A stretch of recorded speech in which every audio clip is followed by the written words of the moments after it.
Okay, well, I am Hope Allwine. I am a digital accessibility specialist here at Accessible Web, and we are going to be covering WCAG's four principles.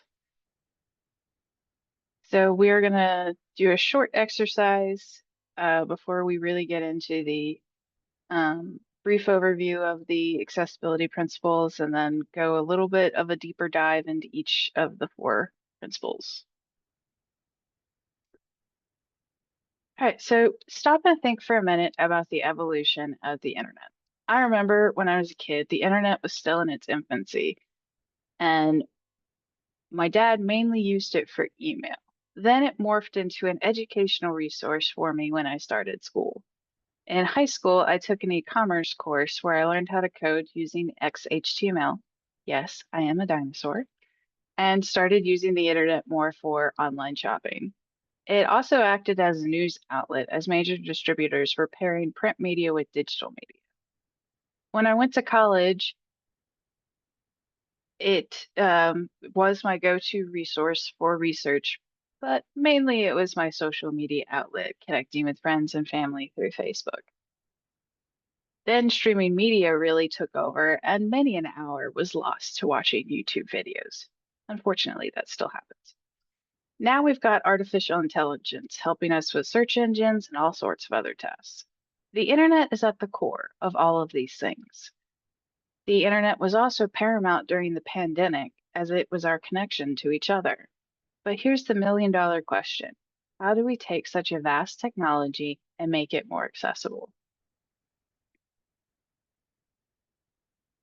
The W3C Web Accessibility Initiative first released the 1.0 version of the Web Content Accessibility Guidelines back in 1999. WAI went back to the drawing board to create principles that were applicable to everybody, but also could be applied to the ever-changing landscape of the internet. In 2008, WCAG 2.0 was released and POUR was introduced. POUR is the acronym for Perceivable, Operable, Understandable, and Robust.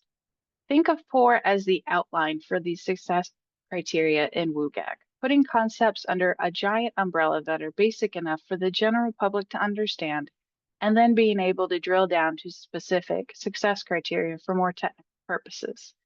POUR was developed to speak to three major components/agents, including web content, user agents, and authoring tools. It covers the entire process from development to presentation and user interaction. Let's look at the Merriam-Webster definitions for each of the components before we really dive into each principle. Perceivable means to be able to attain awareness through various senses, whether it be sight, sound, touch, smell, or taste. Web accessibility doesn't apply to smell and taste quite yet, but who knows what the future will hold. Operable is when something is fit, possible, or desirable to use. In the simplest term, it works and can be used for its intended purpose.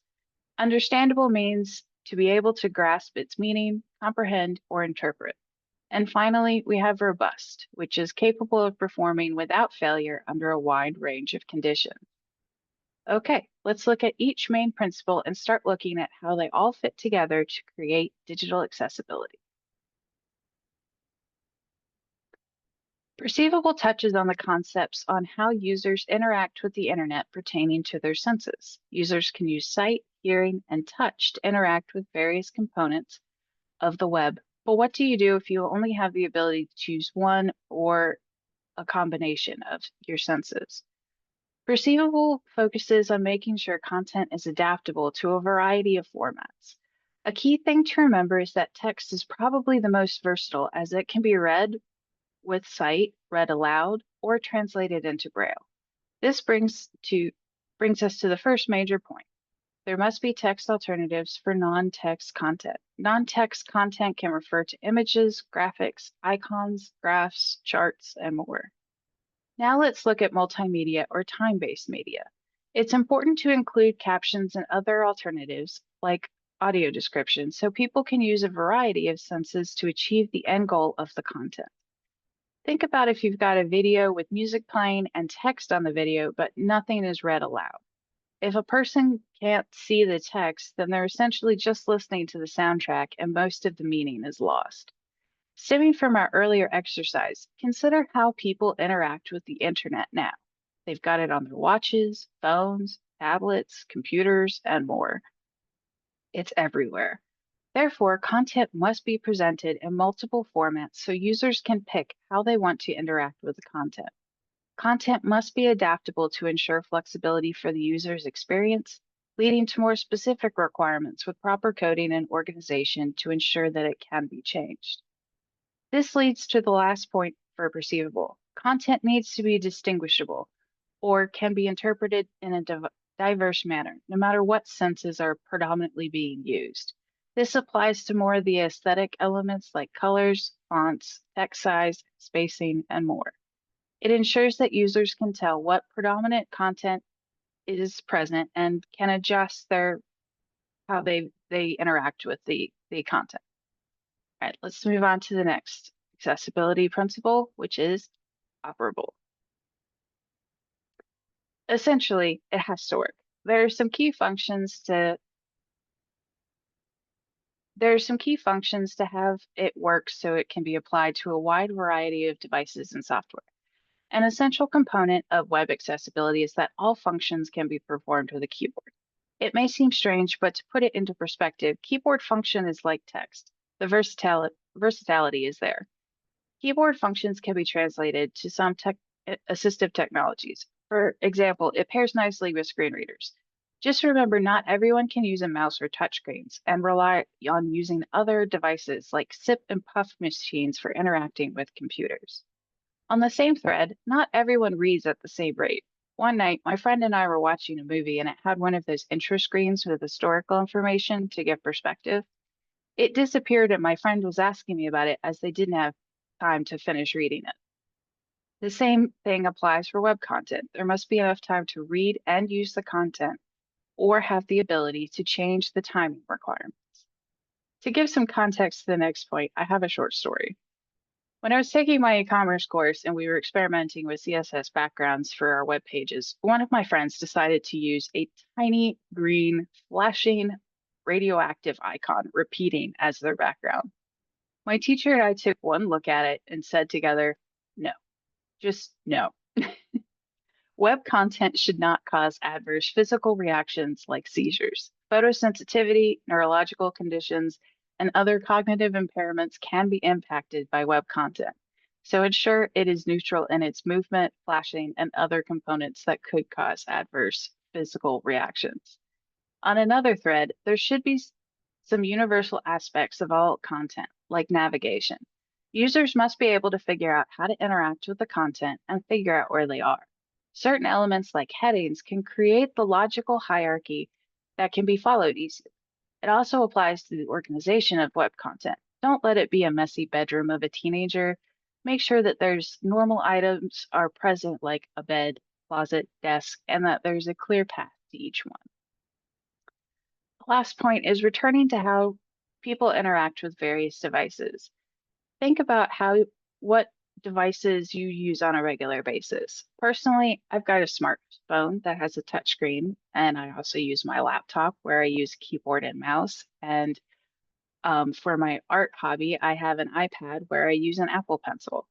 Users must be able to apply various input modalities or ways they can input information into web content. The same functionality must be able to translate to various technology. I highly recommended checking out some of our earlier webinars discussing assistive technologies to learn more about how people use assistive technologies to help them interact with the internet. All right, let's progress to the next accessibility principle, which is understandable.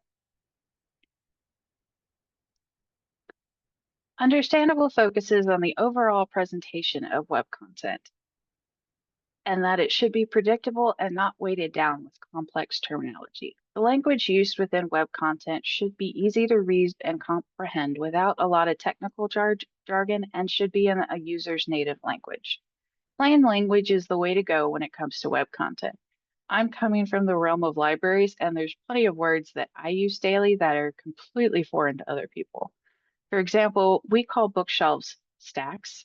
And when I use that term around my student assistants, I usually got a deer in headlights look. Just because you use it every day doesn't mean it has the same meaning for everyone.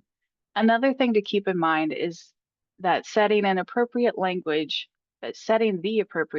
in the code can save a lot of time for users so they don't have to manually translate the page or have to change their settings to accommodate.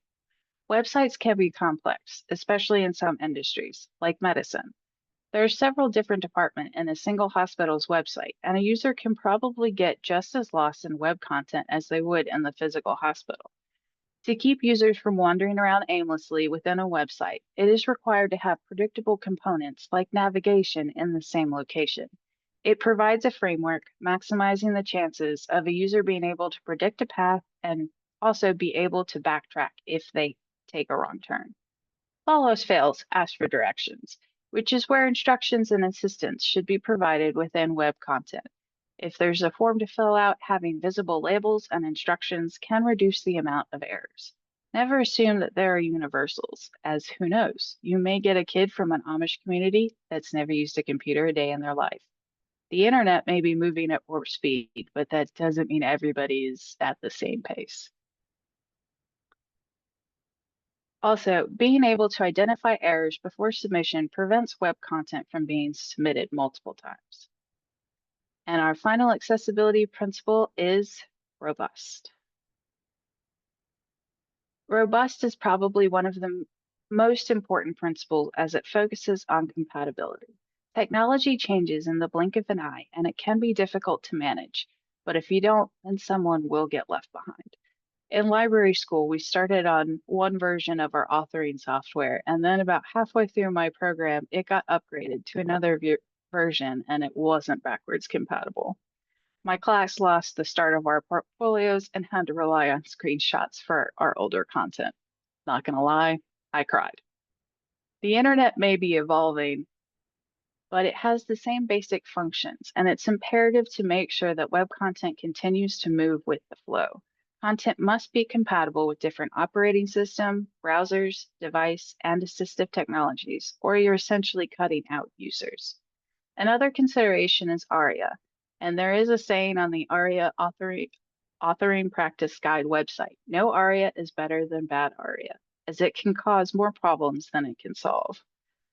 Think of ARIA as the bridge between various versions of the same web element so that there's compatibility between systems.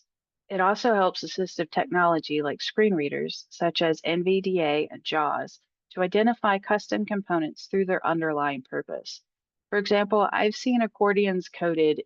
Accordions are the expandable and collapsible content within a website.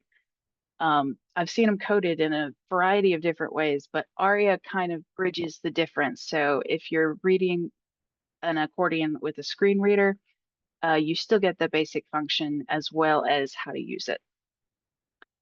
Well, that wraps up for the last of the 4 accessibility principles of 4.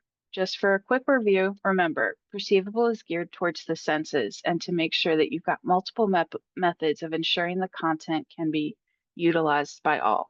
Operable surrounds how people interact with web content through various input devices, as well as the web content having a logical framework and doesn't cause physical reactions. Understandable encompasses that the web content is easy to understand and is predictable with instructions and appropriate error markers for interactive portions to ensure it gets done right the first time. Lastly, robust covers the compatibility of everything, making sure it will work with a variety of devices, assistive technology, browsers, and operating systems.